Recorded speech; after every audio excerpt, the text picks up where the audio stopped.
Hello and welcome. I am the Restless Kaiser. And I'm Johnny B. I'm Brush and Quill. We're gamers with coffee. And they're gamers with coffee. But together we are Modeling Proof. Well, good evening all and welcome back to Greg and Ashley from Gamers with Coffee. Quick peek in the comments there then to start with. Fog of War, Harry's become a member, which is awesome because he contributes to the channel. And now he's giving me £1 as well. Beautiful. Wow. Alid says he's looking forward to the return of Gamers with Coffee. That could be a movie. Josh Wood, evening all. Rosie Raccoon, fluffing the guys before the show. Evening, Rosie. Rosie, how's the bunting treating you? There we go. That's not gonna drop, is it? It's not gonna go. E.S. Taylor says, howdy all. Went that well? Went the that well? I don't know. Howdy all. Went the day well? Oh yes, it went well. The day well. Haven't made any more buntings. Now working on fabric coasters. You mean doilies, circa 1927? Sort of. They're padded and quilted. Good so far. Batch painting Japanese for ball action. Boom! Oosh. Wow, I'm got mine over there. Look at that. Boom. Way. Nice. Little insight into the dark world of Kaiser's spare room. Deserves more love. It certainly does. Tony Walton is here. Hello. Whoop, whoop. Posting pictures on the Facebook page. Yeah, guys, if you don't know, if you're a regular watcher of the show, we have a Facebook group as well as a page. It's quite small. There's only like 60 people on there. I don't want it to be huge. It's called Modeling for Vantage Friends and Fans. Go there, share your work, have conversations with people. Because I realize with the Facebook page, you can't really post things. It's more about news. The Facebook group is more about community. So please do join the group. Look, nobody plays them at my club, so I thought, no, why not? Oh, there's a lot of comments tonight. The Japanese ones like to build and paint. I paint to a pretty low standard, so I thought they were all right to paint. In terms of building, they do have that combination. Some of them have got those 3-point arms, and a lot of the arms are very lungy. They're very lungy. Do you know what they remind me of? They remind me of Games Workshop Orcs and Warlords Celts. They're all quite... Oh, really? In the but posing. with reverse ball joints, where the Celts sort of stick their bellies out. Yeah. Oh, no, they don't. Not all of them. They're But yeah, they're really weird. They're proper old school. I wonder if they're due an update. Just looking whilst there's some late night washing up. Hey, Kev getting all the jobs done. Mate. 8 colours a wash and a highlight. Mate, that's probably twice as many colours as I used. Hey there, beautiful people from my dear friend Mythos. Hoping to get you back on the show soon. Tony Holton, base cutting some visitor aliens from Crooked Dice. Nice. Solvent Abuse UK is here. Rosie's got PMS, apparently. Pardon? I don't know. And she says she's good. Right. Okay. That's it from the comments. What are we modeling tonight? I am going to put some base coats down on various kind of items that are extra bits for armies, bits that are missing, like an observer for a Team Yankee, a tiger for bolt action, etc. John, what are you up to? I am currently building the second section for the US Marines, and I've done the Zuka, but I'm nearly done with those, and then I'm going to be painting some orc flesh just to mess about. That's what I'm doing. Mr. Brush? I'm putting some finishing touches to some Blood Bowl. Some doors. Oh, these are those dwarf deep sea diver blockers for Blood Bowl. I'm just putting some finishing touches on these, and then if I get done with that, I've got some more beard to paint. So very nice. And the gamers with coffee, you got anything going on today? I'm trying to knock out the rest of my combat patrol box for my Death Guard Death Guard. The 30 poxwalkers causing you problems? No, those were the first ones I did. I'm working actually on just the straight Marines now. Right. But I took a break from the Death Guard and did all the Dakaris that I got. Yeah, so those. Yeah, I love the colors you did those guys in. They're really different looking. Yeah, I don't ever really go off the boxes or what they're supposed to look like. Did you repaint the wings? No, I haven't repainted those 2 wings yet. I liked them. I don't because the black and the purple made this nasty grayish color. Oh. This is what Rosie's working on. John's hijacking your. No, you carry on. No, you carry on. Mine's just a little VT in the corner. That's no problem. Yes, very much. Did you ever sell that army that was in the shop the last time you were on? You had a German army. Yeah, pretty much all done. Matter of fact, this sprue here I was working on last night. I don't know, you're probably not going to be able to see too much of it, but they're mostly done, right down to the slings. Whoa! And all the, well, here, how about this? I took and found some paint to make the shells look bigger on the AA guns, and then I glued them a bit sideways. Oh, wow. Okay. I don't know. So it looks like the shells are just leaning up there, just a little something different on that, I guess.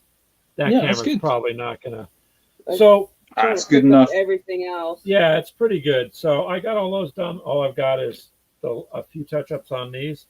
And then I've got to watch. Kaiser said the one guy is supposed to be shooting over the other.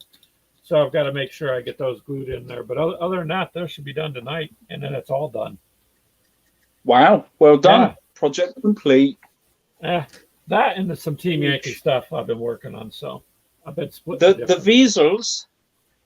Yeah, they're little guys. They're little, but they're cute. And if they work out the way I hope they do, then I like their stat line. It's very easy to remember. No armor anywhere. Yeah, the card is 000. I mean, you don't have to worry about it.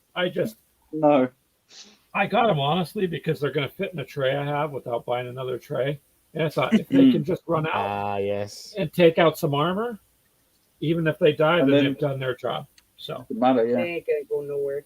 Yeah, we'll see. We'll have to see. I don't know. You will. Gonna go nowhere.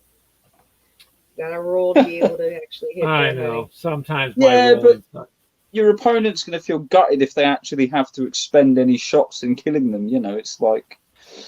And if you die from one of these little guys, it's just kind of embarrassing. Yeah, either way, if you shoot at them, it's a waste. And if you get killed by one, shame on you. Yeah, because they got they got a pretty good firing rate. They got a 48-inch range, so I mean, anti-tank of 21, yeah, pretty good, and a firepower of 3+. Yeah, you can hit pretty good. Wow. Yeah, you can die from that. So that's I like those. Like I say, I like those cheap little small units where your opponent is like, if I ignore it, it might kill me. If I waste a turn shooting it, I've wasted a turn shooting it. All the other big stuff is going to get me. Well, John's completely missing his cue, so I'm going to do this. Gamers with Coffee, you've been on once before, but for the viewers at home that don't know, you want to just introduce yourself, say who you are, what you do, and where people can find you. My name's Greg. This is my wife, Ashley. Sometimes I live in fear of Ashley, but I love her. Sometimes? I love you. Sometimes? Okay. I got her addicted to the hobby. Sometimes?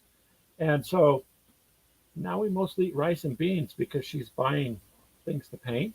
But it's all good. You can find us. We have a Facebook page and group too. We've been around a while on that. Social media on Instagram. You can find us there. We're out and about. We do some podcasts, so Spotify, iHeartRadio. You'll find me chit-chatting on there too sometimes. So we're all about just gaming with everybody. Like not one specific type of game, but all sorts. And we met a lot of nice guys like everybody here, a lot of you in the chat. So we really run across really nice gamers. It's been fun. It's been a fun thing. Nice. All right, just catch up with the chat. So Clearbury Walks, loving your work, guys. Mad for bolt action. Yeah, we're going to talk about John's been painting the Marines. As you can see, the Japanese are mostly done, the infantry anyway. We're going to look at some of his pictures because his models are worth looking at up close, whereas mine are not. Cute little Euro Cola, John. Yeah. Yeah, just to make me look big. Thousand Suns gone the same way as Death Guard with Zangars. So I think that's I think is that the 40k chaos factions, the 4 principal factions, I think they're trying to get away from the generic units as much as possible. So they're replacing the kind of cultist troop type in both cases, although they have troops available. The Zangars are kind of better than cultists. The Poxwalkers are different to cultists. I think as you see the other factions, you're going to see more and more of this, that they're trying to make them a bit more bespoke, which is why it feels a little bit like they're trying to ram Zangars down your throat every time you buy 1,000 Suns kit at the moment, I think. Milan on that Weasel. Yeah, I mean, I think it's got a decent missile. I'll take anything out from the side. And they were resin and metal, right? Yes. Yeah. Yep. And how did they go together? I mean, I despise resin and metal. I feel we've had 40 years of this. Let's move on. How did it go together, Greg? Oh, I'm sorry, Kaiser. Just some Zapagap worked real good. I mean, very little cleaning to do to them. So I always clean them up. And for us, or for me, the Zapagap works really good with bonding resin to metal. I've never had a problem using it. Okay, and for those of us in the UK, what the hell is Zapagap? Oh, Zapagap. Super glue. Oh, it's basically a super glue, is what it is. It is it's like a glue. Medium I don't know. grade. Here, turn it towards the camera. Hold on. Medium viscosity cyanoacrylate. Oh, Well, right. So it's CA glue. With plastic, it more or less melts. It melts together, everything. So it's almost like you weld it if you're. Oh wow! It's one of those gap That's just fillers, not- isn't it? The what? I've seen people using gap filling CA glue.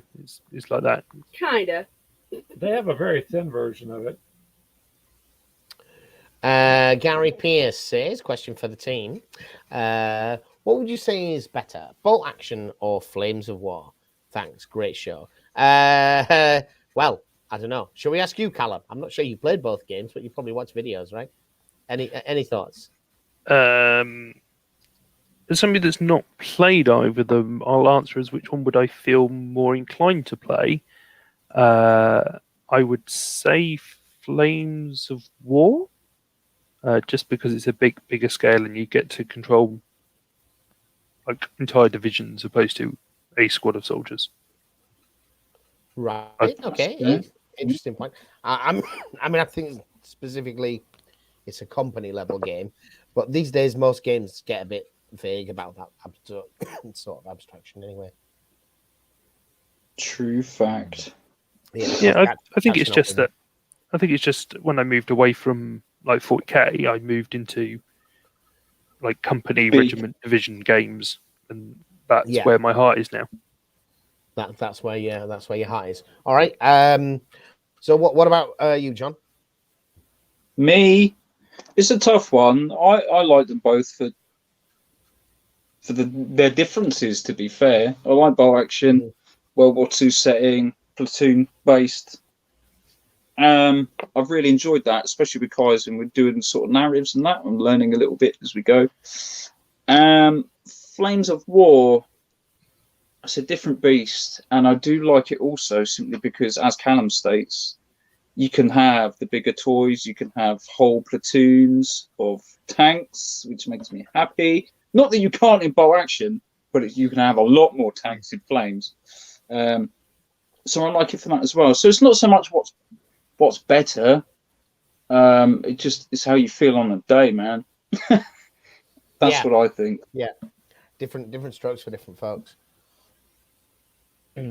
That's my view. What about you, Greg? I know you've done some, or you've certainly been painting some Team Yankee Flames War. I don't know if you painted it. Well, I've never heard you talk much about bolt action.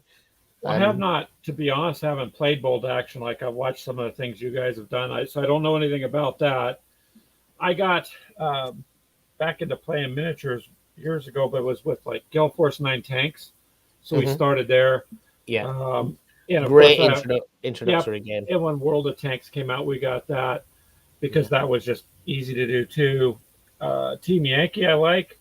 One of my friends, Clint, that I have on our show once in a while, he got us into that. So it just actually has a very large Russian force.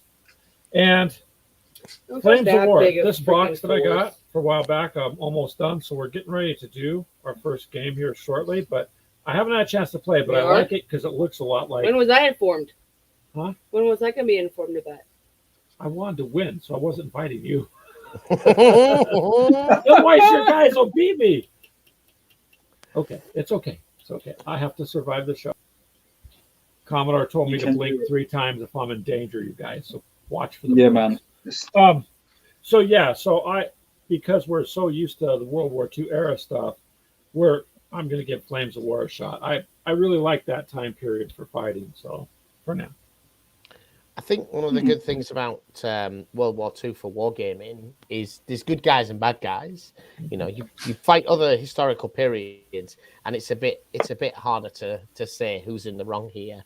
But with World War II, you've got, you know, homicidal, genocidal maniacs on one team, and, you know, the forces of democracy, which happen to be us, right, on the other. There's no, it's a nice clean war in terms of what's going on here, right? I think that's part of its enduring appeal. Despite the fact that a lot of people play Nazis now, come to think about it, but as a story, it's easy to kind of get a handle over. Whereas a lot of other conflicts, they're either quite abstract or they're a bit morally dubious in terms of what's going on here. So, let's fight the Chinese Opium Wars. I'm not sure that's a great thing to be doing. Anyway, yeah, definitely think there's a baddie in that one. Yeah, and it's us. So, the Flames of War and Bolt Action are two. Interestingly, mechanically, they're not that different. Honestly, if you want to compare, so you want to talk about systems that are different. If you go and play a Lardy game or you go play an old WRG game with tables, they're really, really different. The Flames of War feels like Bolt Action. It feels like a Rick Priestley game, really. Although the numbers are somewhat different. You roll a d6, you add a number, you look for a result, and then there's a second and often a third step, which is to do with armor and then wounding. And it's got a firepower roll, it's a wound roll. It's just at the end. It's got an armor save. It's just got the penetration. You know, it's not different. True fact. And I like Flames of War for that it's very familiar. You can pick it up and play it and get a handle on it quite quickly. When you get into things like artillery bombardments, close assaults, it's got nuance, which you want. You know, and we still have problems with that kind of stuff in Bolt Action. As soon as somebody puts that, I don't know, a bicycle unit on the table, you're like, okay, let's get the book out, find out how these work. They're going to have some, you know, there's loads of little stuff like that towards the end of the Bolt Action rules, which hardly ever get used, but they're still there. But there's no doubt that Bolt Action is one of the most popular games in the world after Warhammer. And it's because it's so familiar. I'm certain of it. It feels like small. It feels like Rick Priestley, reduced down what he'd done for the original Warhammer rules and made them a little bit better, not without changing the things that worked. And that's what you got in Bolt Action. And unlike Warhammer, it hasn't pushed the game envelope size to massive. Bolt Action is 30 guys and a couple of vehicles. Warhammer is hundreds of models. Yeah, it has escalated somewhat over the years. But that's how you sell the models from. I was going to say, I think there is a theme across some of the games around that. So, like, I know the guy that wrote Drop Fleet Commander with Dave from Hawk War Games. I think he is now. He was ex-GW, and it's very similar. There's a lot of similarities to BFG because he wrote BFG Battlefleet Gothic. Right. So I think we'll see that where some people have transitioned out that they've gone, oh yeah, I like that rule set I wrote and took it with them. I like that rule set I wrote. Yeah.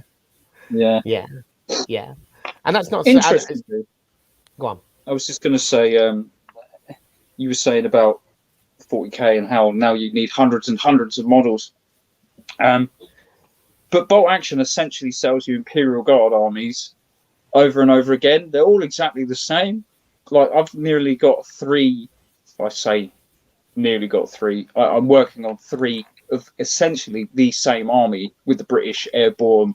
I've got commandos, then I've got the regular army, and it's like, okay, so I've bought 3 of the same army. Whereas, and what's the difference? Yeah, well, there isn't much really. One's got a green beret, one's got a red beret, one's got a green helmet, you know. But Absolutely. I like that about it. It's well, no one that's super duper. I suppose that comes back to what the conversation we have on here often, which is theme versus function. You know, is your British Power Army essentially different to your British Army because, you know, of what you do and do not take in the paras, you know?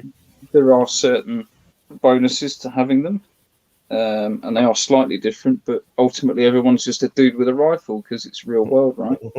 yeah, absolutely. And this is something I come across. Warhammer really feels the need to do this, and I don't really understand it. But I know a lot of players of Warhammer feel the same way. Is that I don't need a unit to have unique rules for it to feel like a unique unit. Give me a different model. Tell me this is a commando major. It can have exactly the same stats as a regular army major, but it's still different, right? But just a nice, that's funny. That I think people. Are you sure they don't like it having all super new rules? Yeah, they isn't do. That part of isn't that part of the hobby now for it? Yeah. Oh, shit. Everybody seems to need super new rules. Exactly. Right, catching up with the chat. Battle Knights is here. Hello there, Jason. Hey. This just reminds me. I want coffee. I will be back. Mythos has played Flames of War. I never would have imagined, sir. How did you find it? First of all, looks like a bit of a crowded table. So, Tony, there is a common criticism of Flames of War, which is that it is played. It's a parking lot for tanks. That is a common criticism of it. And all I would say to you is, if your War Games table is a parking lot for tanks, then you're playing too many models. You are completely in control of the size of game you play on the size of your table. The game doesn't say it's a parking lot for tanks. You've set the points limit at a point and bought millions of cheap tanks. That's not the system's fault, is it? I think a lot of it comes down to board size. We play on a 4x4, so even in our games, although we don't try not to park our tanks beside each other, it can still look a bit cramped. I think on a larger sweeping board, you can move your vehicles out and you can have your tanks squadron. But what you've not seen is because we don't play them. Although you got an inkling of it. You remember we played the 3x3 desert game where I brought the Valentines, which are the cheap desert tanks. Oh, God, swarmed me with it. And I've seen it on other channels as well. They just, it's almost like for ease of movement. They're all side by side. You can pick them up as just a brick and move them all at once. Yeah. And it does look weird aesthetically, but you know. Yeah, but that's any game system with a point system, right? And you bought the cheap army. There are not cheap armies in there. We played a 75-point game with James the last game I played. I had a pair of Tigers which were 30 points in a 75-point game. That was your reserves. There's no tank park in this game, mate. That's because actually Flames of War's got a pretty good point system. I'm not saying it's flawless. There's definitely some areas that they've got their numbers wrong. But broadly speaking, your near indestructible vehicles cost a fortune, but they are there. And your I don't have enough armor to withstand anything. You don't really pay for it. Which is why I like those weasels you've got there. You're basically paying for the You're just paying for the missile. Yep. Which is a mediocre missile. Yeah, but you can field 4 of them for 5 points. So exactly. It's cheap. Yeah. It's cheap. Yeah. And you play 100. Look, say you play 100-point game with 5 points for 4 of them. How many of them are you going to get on the table? You know? Well, if that's all you were going to play, but I wouldn't want to flood the table with the weasels. That would be no. That's where Flames of War being a tank park comes from, though. Is you can absolutely flood the table with those cheap vehicles. Oh, see, Well, but if you play with T80s, you'll get 4 or 5 of them in a 100-point list. Well, that starter set I got for Flames of War, I mean, it's got tanks, but it's also got, you know, your machine gun teams and your anti-air teams, and you've got a variety, and you could field it all at once as a unit. Yep. And so that's kind of why I was thinking, when I traded for it, I thought, why not? I do World War II gaming, and this gives me a variety, because I agree with you guys there. I mean, if you got a point game and it's just all tanks, you're flooding too many tanks. I don't know. A little bit of diversity sometimes makes it fun too, you know. Yeah. So, but there is a thing in certainly in Flames. In Team Yankee, it's worse because the more capable vehicles are even more capable because they're more modern. But you've got things like T-55s, which is basically a World War II tank with an inexperienced dude in it, conscripted this month type rider, and the points of them reflect that, or even things like Humvees. You can play a list with about 70 Humvees in it, but you as a player have decided to do that, right? A friend of mine does that with the Humvees. He wants to flood it because the point costs are cheap. The drawback is, though, they're easy to destroy, so then you've got to worry about your morale check and stuff. So start losing too many units. That's the downside. Yeah. I was just thinking then, the Weasel's Milan system at AT-21, I was like, that's going to obliterate anything. But then I remembered that the armor's somewhat different in Team Yankee versus early war, World War II, you know. Yeah. Yeah. And it can't move and shoot. It can't survive anything that hits it. Most things can shoot and kill it one shot. Yep. It's not going to go through the front of most modern vehicles. It's not that it's not useless, but it isn't what you think it is. No, I bigged it up in my head, man. Those Weasels were going to destroy everybody. Yeah. Well, and they're really not. If they succeed and you send 4 of them out and they can take out 4 tanks before they're destroyed, that's a pretty good dent in the other guy's, force. Absolutely. But for sure. If the dice don't roll your way, then Just to go back to the original point about crowded, you get the same thing. You can get the same thing in bolt action from some of the armies I've seen, where it's just like Soviet or Japanese horde armies. You're going to get a crowded table with that. The 1-point bamboo spearman. Yeah. Naked dude. Yeah. Or whatever it was. But that's when a unit is badly pointed. And there are some units in bolt action which are terribly pointed in that respect. Some of the weaker infantry. Just to know that we're comparing the 2 games at the start, so I thought I'd bring it back. Yeah. Absolutely. Before we go on, we're going to look at some pictures this week of what people have painted. John and Callum have brought some in, but Rosie Raccoon says, Ashley, so the girls can talk. What's your favorite minis to paint, and what do you like to play? My actually favorite one, which I hate to admit, was actually Greg's Judicator.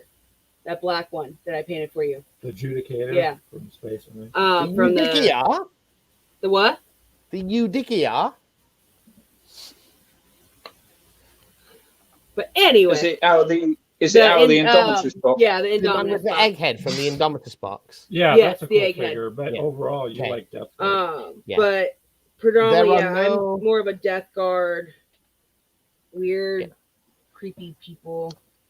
The word, I'm pretty sure it's pronounced Judicia because there is no J in Latin. Oh, okay. So we like Judicia. Yeah, Judicia. I don't know if I could say that at the table. I might just say Judicia. But it's not Latin, it's High Gothic. Oh, okay. Yeah. Well, that makes it better then. But I mean, I started off painting with Bones figures. He's actually the one that got me into doing those.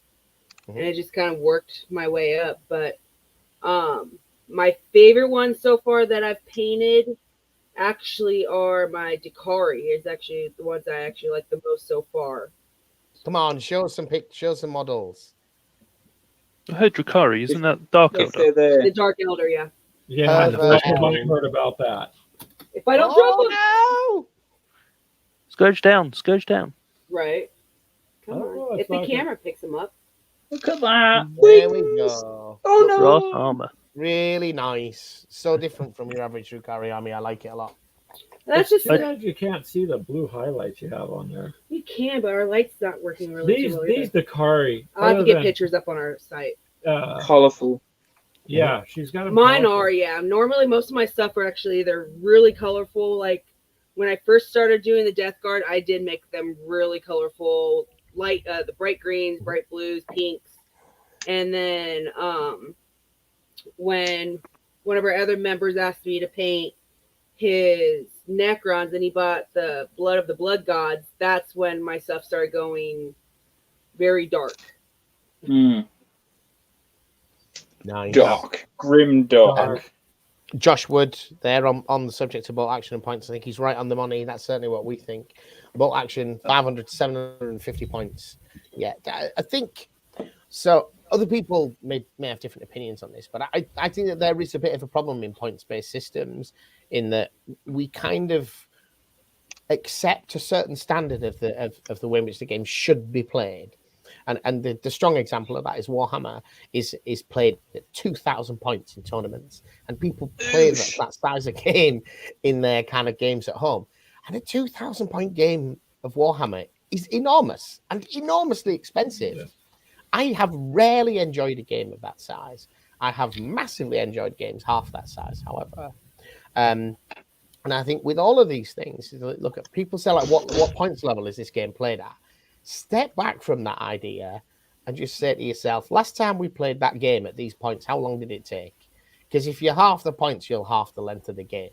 And you'll find one of the things that we do, because camera has really focused us in on this, doing the battle reports, is we need to finish games.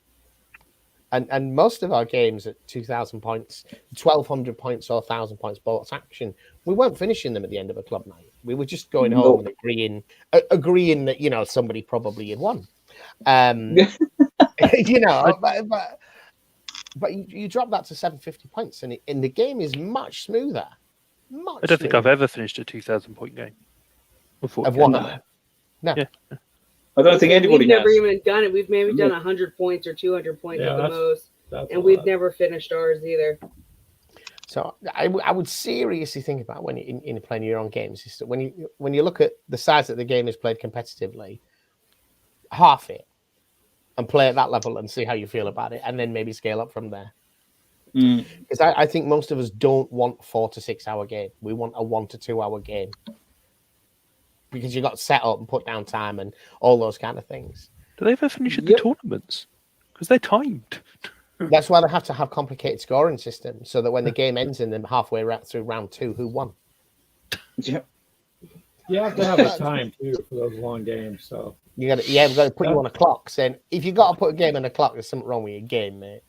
In terms of how long it takes. Anyway, should we have a look at some pictures? Because John has been working on the US Marines. So if I start here, open this up. I'm always so pro about this every week, aren't I? Window, this one. I think so. Boom! Right then. Dude! wow, Ooh, looks nice. hoorah. Some dudes, man. So, this is the command dude on his Batman. He's got his guns out. Oosh! I love them. Not everybody knows what we're looking at here, John. This is US bolt action Marines, you see, from the Island Assault box set that has recently come out. They're not exclusively from that. They've been out for some time. Yeah. But it's the first time I've had my hands on them. So yeah, we're doing this because the idea is at some point we're going to play the Island Assault. Hopefully, are we going to do it like we're going to read the book word for word, right? And do the little intro missions, and we're going to go back to day one. I think we're going to go back to day one. I don't think you can really. I think that little booklet gives you an example of how the game might play out, but you can't. It does, yes. You can't necessarily guarantee to play it that way if you're actually playing it. No. True fact. Because different results will happen. But exactly. But yeah, yeah, but the intention is to play that. And you got some bits of fish tank scenery and everything, haven't you, John? We're all good to go. I have done. That was mainly for 40k, and it will serve as a basis for our jungle. But yeah, we'll see. We'll see what happens. So yeah, so the box content is 24 Marines. You can find out some of the other contents by going and looking at our unboxing video. True fact. Right, so yeah, this is a command team. That's the command team. That is a And you built second them lieutenant. straight from the plastic sprues. Straight from the plastic sprues. There's no shenanigans here. This guy over on the left who's cradling the carbine and looks like he's got a glove and a watch on. Is that all part of a default? Yeah, arm that set? arm is. Yep, that's it. Boosh. He's actually wearing a pair of binoculars, but you can't. He's holding a pair of binoculars, but you can't really see that. Oh, that's what's right. obscuring his hand. Right. That I thought watch he was is wearing black gloves. That watch is a gorgeous addition. Yeah, they've got some cool little details on there. They've even got dog tags on. I didn't go as far as trying to write their names on it, but yeah. Should we zoom right in, see if we can see? I don't think those ones actually have the dog tags, but I'm sure some examples later might. Look at eyeballs, though. Look at that. They do have sort of eyeballs. How they see out of them, I do not know. Hang on, am I going the right way? Ooh! I don't know which way this is going. That way. Yeah, okay. I think I'm going the right way. Okay, so this is just the 10-man section. Starting off with the sergeant. I had real fun with this because I love clear basing, right? Because I'm usually doing fantasy or sci-fi, so I like to have it that they can fight on any of the boards that they end up on. With this one, they're fighting in the jungle. I know that, so they can be based like they're in the jungle. So I had loads of fun. Got to use some tufts. Got to use some, basically all the random green bits I had, and some of the leaves off of the aquarium plants as well. But yeah, this is just them as you bust through them. As one of Callum's. That is one of Callum's. Look at that, Callum. That's what he's working on right now. Yeah, it's a decent picture of them, just for the finishing touches. So, yeah, these are these are Punga models, I think. Punga, yeah. So they've got a bit of a pirate feel, hence the black and white to them. And then I'm working on one here who's got a bit of a pirate hat on. And then, I thought some orange trousers would set them off nicely. So these guys with a deep sea diver helmet, this is a Blood Bowl team made by a third party. Yes. Yeah. Yep. Okay. What position? For my stepdad. What positionals are these, sir? For those that play Blood Bowl? I think those three are linemen. They're going to be your linemen. Yeah, well, no, nice. I think they're set in the set that you 3D print what they are. So there's others in running poses who I presume are blitzers, and others with balls who I presume are throwers. Others with balls. Others with balls, indeed. Get your mind out the gutter. Oh, I love balls. Right, next, John. Again, another dude from the section. This one has got a beard. True fact. They're pretty cool. Sculpted beard. Sculpted beard, mate. Sculpted beard. Yeah, nice. Sculpted beard. Sculpted and a lot of the beard. pictures that you have there. That's a random one that I sent to Kaiser. I was like, "Hey, look, I painted some dudes." Okay. That's them. Do you reckon they're going to do some of the? Because like for some of the ones they've done character sets, haven't they? From popular TV and stuff. Do you think they're going to do some specific? Some of them are available. That'd be cool. Oh, you mean Who's like the main characters in the Pacific? Yeah, from the HBO series or any other movies in that area. Because they did it with Lieutenant Winters, is it? Yeah. And all that lot from the Easy Company. That was good. Woo! And they did Titus Pullo for Rome. Oh, for Rome, from yeah. Rome. So yeah, they do seem to do that quite a bit. Be cool if they do. Another Look at the dude eyes on from the this fella. section. This one's got a He's got stabby the bit dog on his tags. rifle. He's got dog He tags. has got a pair of dog tags. Yeah, There you go. nice little, Look at that. details they put on here. They're quite cool. What's really good is they're proper rugged and ragged, like Yes. they're depicted. And he looks scared as shit, man. They must be running at him. Bonsai! That's a proper long bayonet. Yes, mate. You don't want that in you, do you? If you ever get around a armaments museum and you see the actual size of historical bayonets, you realise that all them Warhammer miniatures are just having a laugh. But Oh, really? They got like... They're massive. They're 18 to 24 inches long. Because the idea is to kill someone. Yeah, at distance. to kill somebody at a distance. It's not for peeling taters, mate. No. So here's one for you. One movies versus history and reality. And some people in the chat, I'm sure, already know. So dog tags, now you've mentioned them. What's the purpose of dog tags?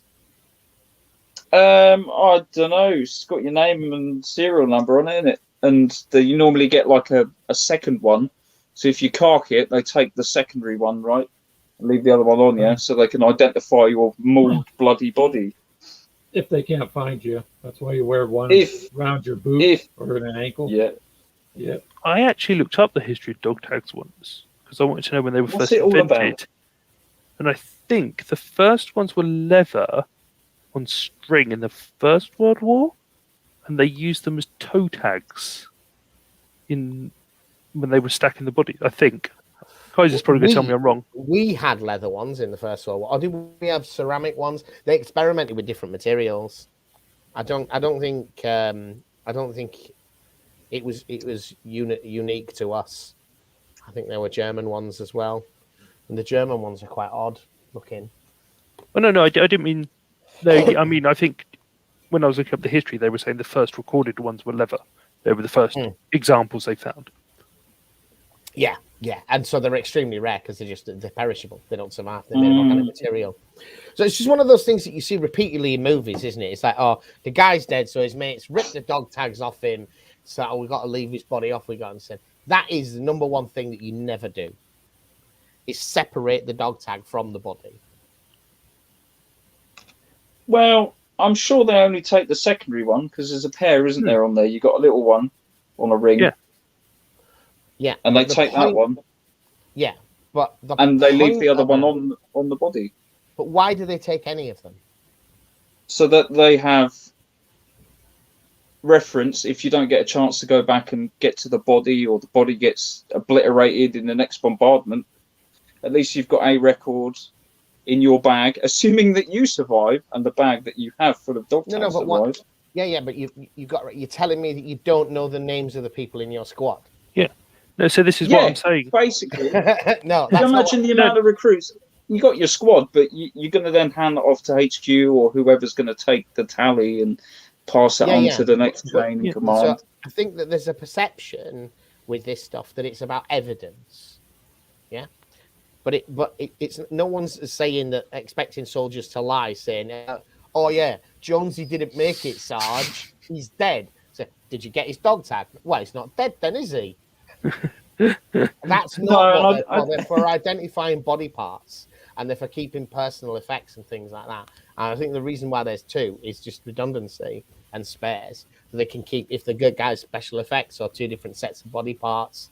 I don't think you're never supposed to remove them. Yeah, no. This is what I was they're being dealt with, until they're being processed. So this is what I meant. Sorry, is that when the body got back to HQ, then one would go on the body on the tag. So when it's shipped back stateside or wherever, they knew who it was to send them to wherever, and the other one went to the administrative block. Yeah, of the army. Those people need the pair of them. Yeah, it was only at HQ that happened. Yeah, and different people have different ideas, but it's just a really common thing in movies. It's the number one rule about dog tags is don't separate them from the bodies. Well, I saw a documentary, right, called Saving Private Ryan, and they had a whole bag of them in there, and they went through them, and they almost found him. So So there, yeah. Yeah. So it must That's be true, why right? they needed it.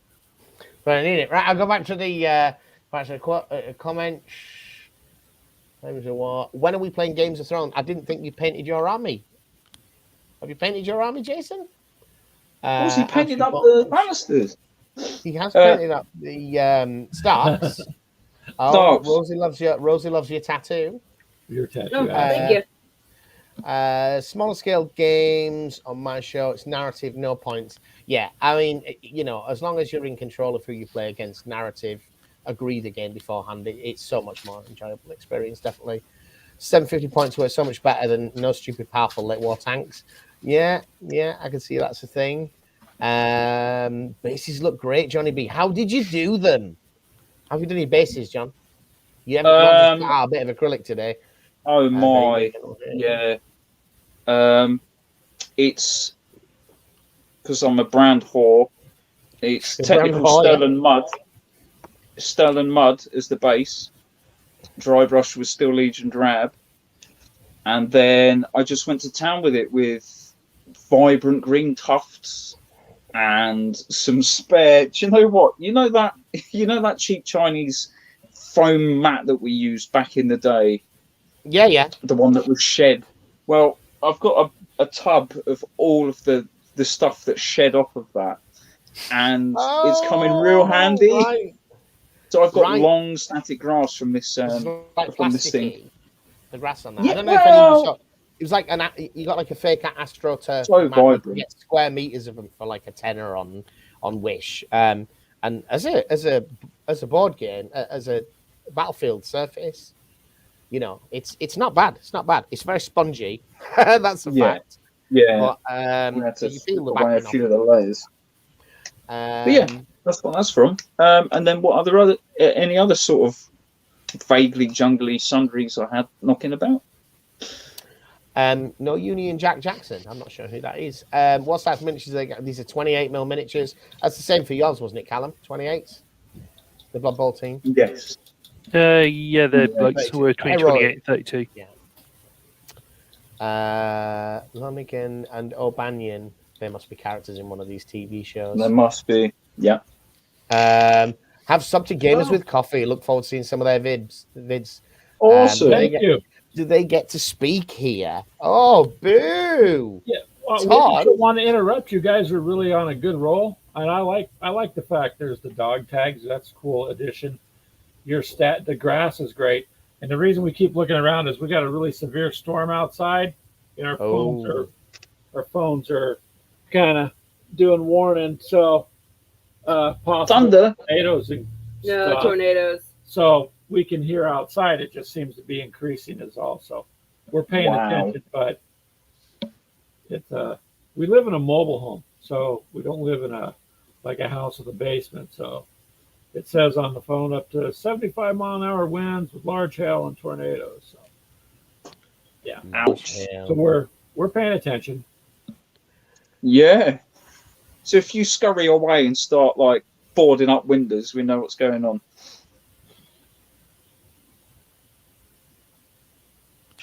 True fact. Sounds like they might get blown away. Guys, only 15 minutes left. Gosh, really? all that time. Oh, yeah, wow. mate. Wait, those two sound like Americans. That's certainly the case. Yeah. Right, so, all right. So, Greg and Ashley, one of the things you also do, we were going to talk about Kill Team, but you know what? It comes out next week. We'll talk about it a lot next week. We'll have the boxes in our hands, right? No, we won't. It's gone on pre-order next week. So, you guys, we're predominantly a War Games channel, although we've done a little bit of D&D, but you are much more multi-platform than that, right? You also do like PC games and board games and but they're mostly all war orientated. If you think about what we play, other than Minecraft, but even then you're fighting in that too. But yeah, wargaming is something we just enjoy. So whether it's video games or tabletop, I like the tabletop more. Don't get me wrong, I've been playing video games since Pong came out, but I don't understand why. The only way you can actually kill me in a game is through an Xbox game. I just think when you paint them and put them together and then you fill them on the table, there's just more of you in the game. It's more, I don't know. That's kind of where I'm at in life. So yeah, we do all sorts of gaming, but we have a fairly substantial group on different platforms. So it's not just YouTube, but our Facebook group and our Facebook page and Instagram. And so we get together and we play. And any of you guys, we'll game with anybody if you want. I mean, but We'll game with anyone. Brackets for money. No, well, so money. Was video gaming a gateway drug for you into hobbying? Then I guess more probably that's for Ashley rather than Greg. I assume that you talk more about video games than Greg does. I'm more into the single player zombie kind of games, is what I personally do. Resident Evils. I've done a lot of the Left 4 Dead, things like that. Right. I love shooting things, killing things. Basically. Yeah. That's right. Sounds like zombie things. Yeah. So and that was, and because you also play things like Elder Scrolls board games, right? Yeah. Are you more persuaded by a franchise than a particular system? Would you say? No, for us, it's about how fun it is. I mean, Elder Scrolls: The Call to Arms game is Modifius did a fantastic. I mean, I'm just blown away by what they did with it. But if you've played the game, then you can transition to the table. So we're more about letting video gamers know that you can also play some of the same things on the table, like Resident Evil, Aliens that we did a video on. So some of these video games. Speaking of Aliens, I gotta finish. Yeah, Aliens Another Day in the Core. If you like the Aliens franchise, you'll like the board game because it's board, cards, and miniatures. Like the three main basis of tabletop gaming is locked into one game. So, I mean, a lot of big franchises, TV, movies, and video game franchises have got terrible, terrible background in making overpriced rubbish games. Surprisingly, actually, it's with these ones, they're actually really good. Modifius did a great job on keeping the price point and some really nice stuff. And like I tell some of the people in the video game area, hey, well, they go, well, it costs $60 or $80 for a starter set. Yeah, but you're paying $99 for the video game plus $49 for the downloadable content for a season. So if you get $150, how come you can't spend $80? You know what I mean? So some of them, you're right, Kaiser, have done a crap job, but the ones we've had a chance to play, it's really good. Like tripods and triplanes. That's a combination of World War I, and my God, H.G. Wells. War of the Worlds. War of the Worlds, yes. And so it's just a fun game to play. It's simple. It's not expensive. It's still a war game. It's war themed. You're fighting, but I don't know. We overall will play more with the miniatures. You just banged your knee on the desk. Sorry. So yeah, I'm trying to get comfortable. This chair has got heated massage. No, it does not. Well, it does got massage, but it's more vibrate than anything else, and I don't even use it. Johnny B's being quiet. He just went. No, back massage, back, not bottom. I'm not sure that we were going there. I saw I've his gotta face. get me one of those. We're just all civilized human No, beings actually, here. it's his idea to buy me this chair. Yes, civilized. It's one of the gaming chairs they have. Oh. It was one of the cheaper If you're ones. sitting And for a while, you it should does have suck when you sit. comfortable. Yeah. Makes you feel Sounds a bit special like. when you're eating your top ramen because you spent too much money on Games Workshop stuff.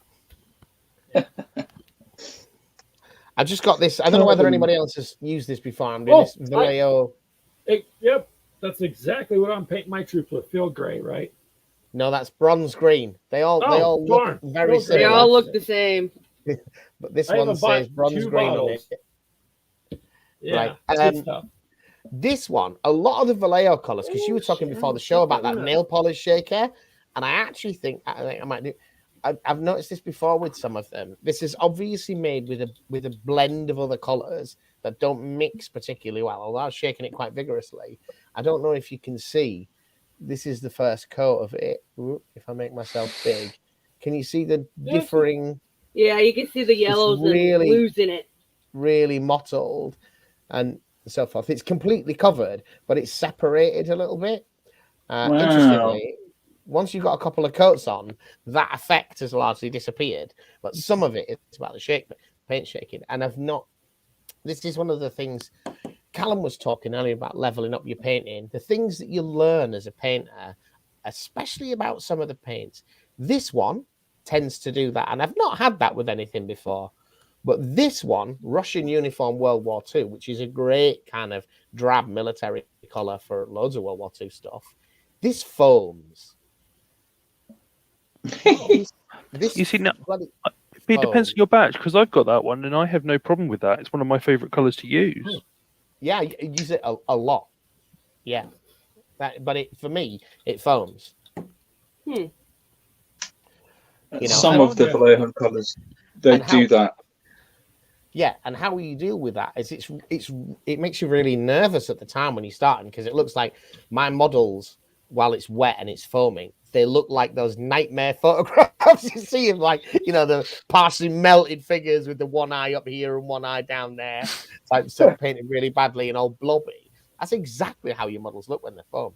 But actually, as long as your paint was quite thin when it dries, 20 minutes later, it all looks fine. It's all right. It's really nerve-wracking. And that's one of the things I found about, like, the things you learn about painting. Oh yeah, that's why I'm saying that nail shaker. I mean, it shakes nail polish, and I'm sitting there looking at it going, why do I want to spend all this extra money on a quote paint shaker? And it's got an adjustable, like a elastic type of strap on it, so that you can put any size paint. The Citadel pots work real well in it.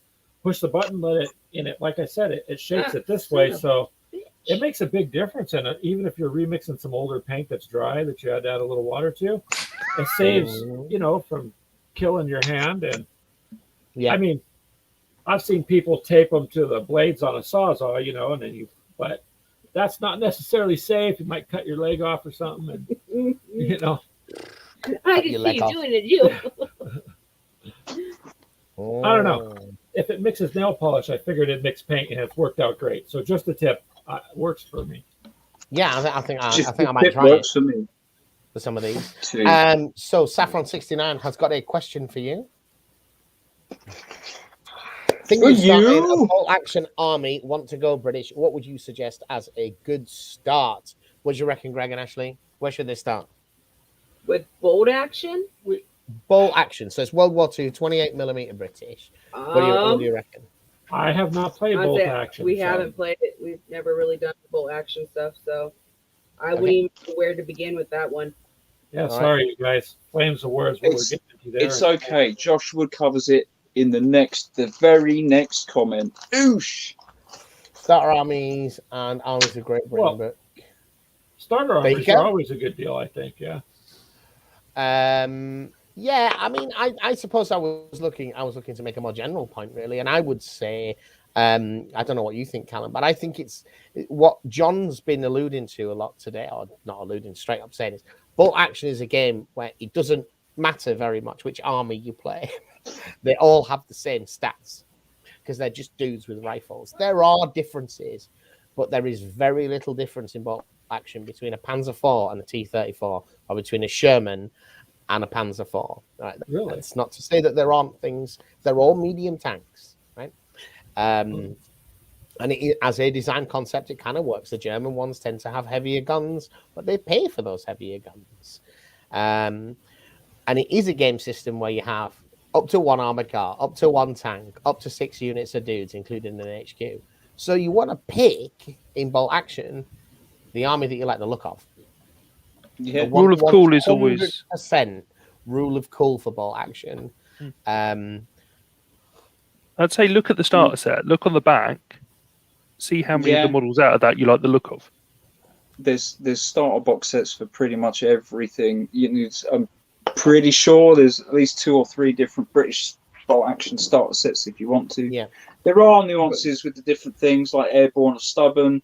And of course, if you really want to get into it and you're that kind of game, you can leverage some armies in some ways to get a bonus or a benefit over your opponent. But generally speaking, If you're playing with a buddy, it's the same dudes with different uniforms. Yeah, And as different Kaiser colours. says, it's one of each. So yeah, definitely rule of cool. Yeah. If you like the Airborne, if you've seen, A Bridge Too Far, then do do those. them. Then do those. If you want to have all Do your that. guys with red berets, do that. And if you want them to all have green berets, then go commandos. You are going to find commandos are a little bit different, more so than others. But your British Army, unfortunately, the way the rules work is best with just a rifleman. That's the thing that they're good at. Pretty much. 10 rounds rapid. We are at time. So where do we get to our hobby? And well, I've not done too bad actually. As much as I've made a mess with my fingers, I have, however, got a base coat on pretty much everything in this box. Oh, sweet. Now, Was that a mighty tiger in 28mm I saw in there? A Panzer 6. Yeah. A Panzer 6. But look, John, for you, Oh! because I love you, I'm putting some paint on the underneath. Oh, you've actually done it. Oh, okay. I thought you were mate. mocking me. I thought you were showing me. Right, John, what have you got up to? So everybody in this second section, they've got all the gubbins on. I've got 2 BARs that are in the section, and I've done the Zuka. Whoosh! Whoosh, mate. So I just need to get them sprayed up. That BAR guy, was he the one doing the Jane Fonda workout? Can we just see his squat pose again? This one, yeah, he was. Look at that pose, mate. He's doing yoga or Pilates or something. When you look at it on the sprue, you're looking at it like that, and you're like, "What the hell is that dude doing?" But when he's on the base, he's okay. He's got one knee touching the ground. The other knees are one's on the ground. Yeah. Yeah. It doesn't look anywhere near as weird. Cool. Callum, what did you get up to? Well, I'm holding this one. I've almost finished the eel character that he's holding. The eel? Yeah, he's got some big eel out of the sea. I was going to ask Johnny B if the guy with the missile launcher is Mark Zuckerberg. Yes, that is him. Oh, dad jokes are the best. All right, Gamers with Coffee, where did you get up to with tonight's hobbying? I got a lot of my guys on. Oh, this is the one with Plague Marine Bright Launcher. Yeah. Very nice. I hate bright launchers. Oh, I love them. Filth They in the destroy game. everything. Especially in Kill 2. Alid Roberts insists that the paratroop berets maroon, not red. I think all right. he is right. Alid, confession time to make. I'm afraid. It seems that the 2nd Royal Welsh are going to form part of Johnny B's army. See, it turns out that these Cromwells in Guards Armoured Reconnaissance Company, the Cromwells are 2nd Royal Welsh. So you may have to endure my terrible Welsh accent when he plays. Mate, you do pretty good. It's better than my Welsh accent. You're not Welsh, mate. I'm not sure it's okay to him. I remember when we did the Civil War video, people was quite upset about my southern drawl. Yeah. But you're a lovely southern It was belle. a lovely battle report, but I cannot stand your southern accent. I think it's because I was taught real slow. Right. That was it. During the course of the rest of this week, we've got some videos coming out tomorrow. You'll see we're premiering the new Age of Sigmar starter set with the Swamp Hawk. Spoiler, I didn't realize there were Swamp Hawks before we opened the box. And I had that realization during it. It's like, oh, these are really good as Swamp Hawks. It's just like an epiphany moment for me. They look a bit weird, I'm not sure. It's just like, oh no, if that's the idea, I really like them now. And I wish I'd taken the Orcs. And on Friday, we've got a Tanks battle report. Which the Tanks and Miniatures games, I know Greg and Ashley play that. If you've not played Tanks, right, as a gateway game, it's pretty good. It's got game, full stop. So you're still in the game. It rarely takes more than 45 minutes, but you're still in the game, even when you've only got one vehicle left. It usually goes to the wire. It's very swingy because of the dice matching nature of it, and the dice pulls cap out at quite a low level, so you can't really stack bonuses. But it's got all the tactical nuance around initiative, variable turn order, positioning. There's a lot to it. There really is a lot to it. It's a great little game. Saffron 69, welcome. And then for next week, we will. Oh, what will be happening next week? We have got the miniature painter down to be on. He used to be called Basic Miniature Painter. You are probably like him, Callum. Justin. He does lots of Napoleonic stuff. I love Lots Justin. and lots He's of awesome. Yeah, he's hoping to be on next week. But he's got some concerns around the technical issue. You tell people you can do this on a phone, but I don't necessarily believe you. But it does work. We have recorded a bolt action game with some British paras, which I'm editing at the moment. And we have recorded a Learn to Play Flames of War, which is going to take a long time, because of all of those like rules cards and so forth. There's a lot of editing goes into those. And I have been looking at the box with the ships in, with the Cruel Seas and the Black Seas and the Victory at Sea, and thinking, maybe we should look at this again. Gamers with Coffee, remind the beautiful people at home where they can find you on your various social media platforms if they want to see your handsome selves in the future, or even you, Greg. Yeah. So in the normal places, Facebook, everything is going to be our name, Gamers with Coffee. So again, the Facebook page, a group, our YouTube channel, which is kind of growing. Actually, hasn't been doing too bad the last few months. I think we're at 330. Yeah, 330, we have a lot more on the other platforms. So YouTube's kind of it's newer for us, and it's doing good. So we're happy with that. And we do the podcast. The podcast, you can find us pretty much on all the major stuff. Amazon Music, we're on that. Google Podcasts, Spotify, iHeartRadio, and the major even Audible. Yeah, they've picked us up on that. So you can listen to the podcast there, Instagram, TikTok, and Discord. TikTok? Oh, yeah. We got a few thousand followers on TikTok. Okay. I don't think I've looked at TikTok yet. All right. That was them. That was what's coming up from Oz. Saffron 69, welcome to the team. Thank you for your membership. Much appreciated. I guess that's it from Oz. If you'll notice that we're having repeat guests, and that's a great thing. Like Greg and Ashley, amazing people. They've been really well behaved tonight. Ashley's not giving him a hard time too much. I was painting. She was painting. No, I was occupied. And you weren't leaning on the chair this time. I think that was what was really winding her up last time you were around. Yeah. Because he kept leaning up on the damn chair. I don't want to bump her while she's painting. But if you are a YouTuber, I can't keep all of this stuff in my memory. If you're a YouTuber and Modeling for Advantage has commented on your stuff, I wouldn't comment on it if I didn't like. Get in touch with us through the contacts page. I'm always keen to showcase new people as much as possible, as long as it's somebody that I've actually actively. If I've commented on your video, then I like it. I just can't. There's hundreds and hundreds of people out there, and I schedule these things as long in advance as possible. So if you're out there and you want to be involved as a guest on the show, a chance to highlight yourself, your personality, and your channel, please do get in touch. We would love to hear from you. In the meantime, guys, that's it from us. Thanks for watching. Bye-bye. Bye.